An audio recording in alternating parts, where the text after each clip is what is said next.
In 2009, Northwest Flight 188 from San Diego to Minneapolis, carrying 147 passengers, doesn't respond to calls from air traffic control and is reported as NORDO. NORDO is a term that's used in the air traffic control business to indicate that a pilot is not talking to anybody in the air traffic control system. So NORDO means no radio contact. Northwest 188. Northwest 188. It's now been an hour since the pilots were last in contact with air traffic control. We're still not talking to them. Yeah, he's supposed to be landing minutes.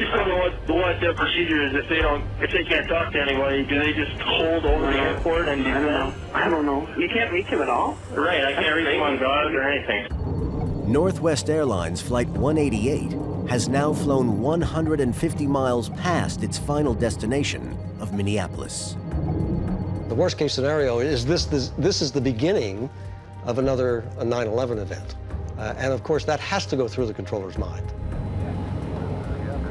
Fearing a hijack and a repeat of 9/11, the U.S. military prepares to scramble fighter jets to intercept the airliner. Controllers ask another Northwest Airlines pilot for help.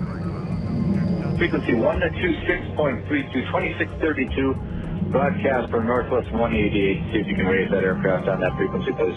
Okay, we'll do that. Then, finally, Minneapolis Northwest 188. 1 hour and 18 minutes of radio silence, Northwest Airlines Flight 188 makes contact with air traffic control in Minneapolis. There's 188, Minneapolis Center. Go ahead. Roger, we got distracted and we've overflown Minneapolis. Our overhead Eau Claire and would like to make a 180 and new arrival from Eau Claire. Do you have time to give a brief explanation on what happened?